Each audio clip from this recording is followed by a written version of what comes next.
What's up, you guys, and welcome back to my channel.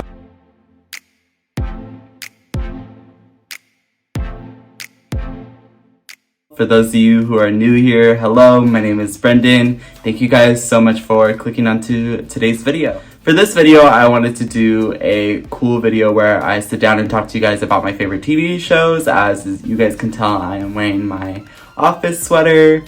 I thought this video would be pretty cool to film in a pandemic right now where we get bored sometimes and we need something to do, and what's better than watching some good TV shows.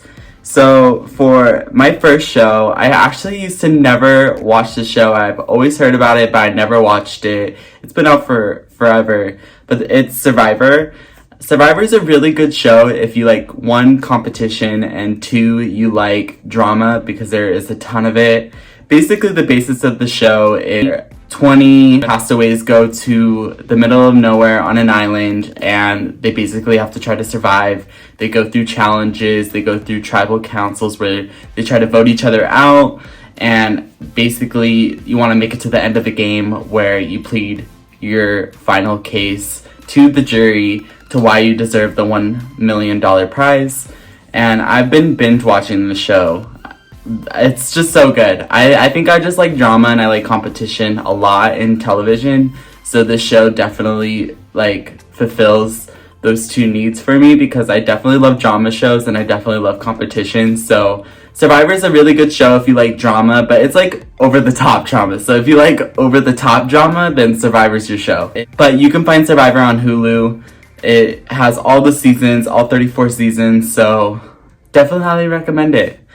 The second show is Gilmore Girls. I actually found out Gilmore Girls like a year ago.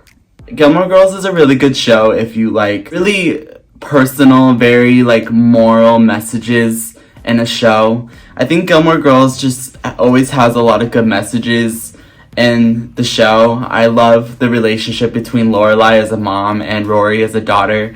I feel like their connection is inseparable, and I just love how much Lorelai cares for her daughter, that she would do anything for her, and for them to just experience life together, you know, and for Rory to not have a really good relationship with her father and to always, you know, rely on Lorelai to be there for her. It's just a very touching show.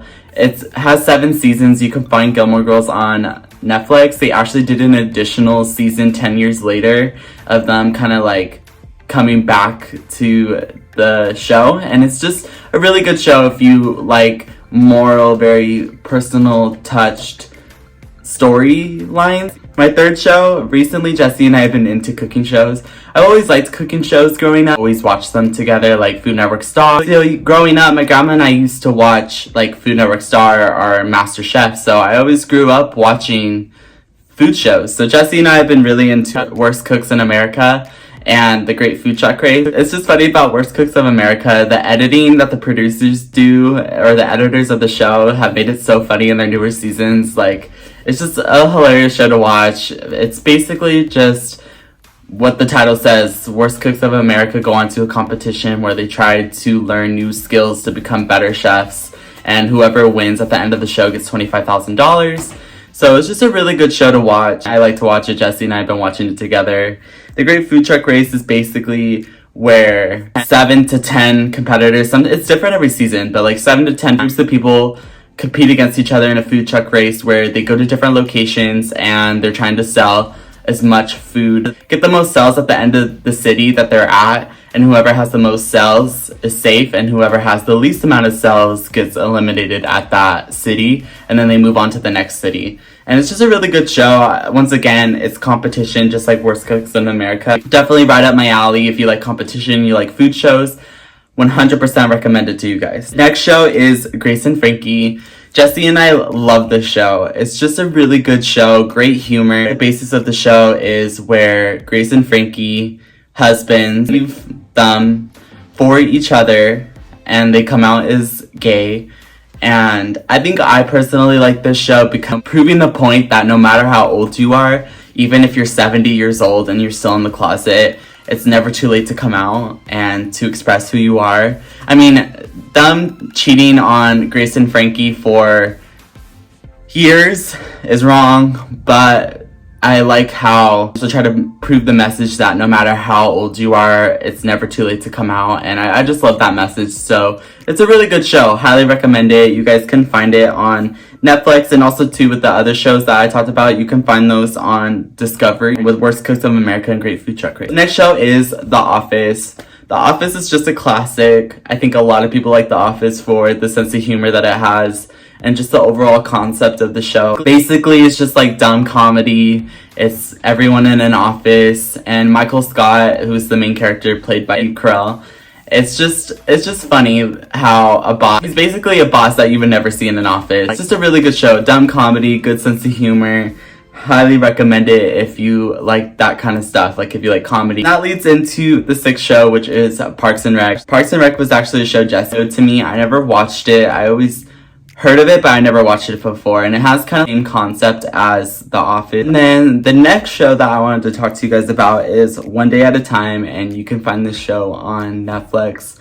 I really love this show for one, it promoting LGBTQ rights, but I also love that the show is promoted for people to understand that we are all the same. We are all human, no matter what culture you are from or what ethnicity you are. I just really love the basis of the show, and it's a show about a family, a Cuban family who faces everyday life and is struggling but trying to figure it out. And I just love the show. I love the concept. I love the messages. I love the characters. Like, 100% recommending. That leads into my 8th show. This is a classic for me. Victorious. I love Victorious. I grew up watching Victorious on Nickelodeon. It's just one of those classic shows that I love to watch. It's just so good. That's all I can say. If you have never seen Victorious, go watch it on Netflix. It's just a really good throwback show. That leads into the next show, which is Drake and Josh.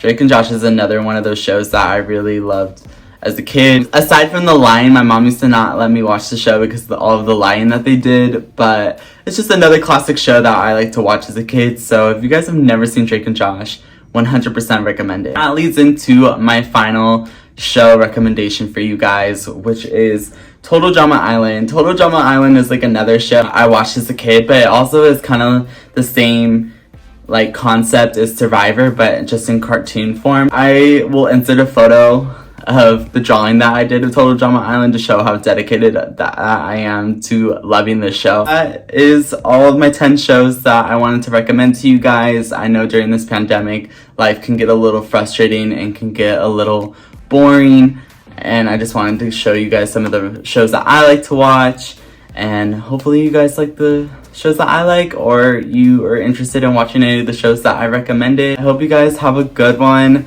You're taking care of yourselves, and I will see you guys in my next video. Peace out.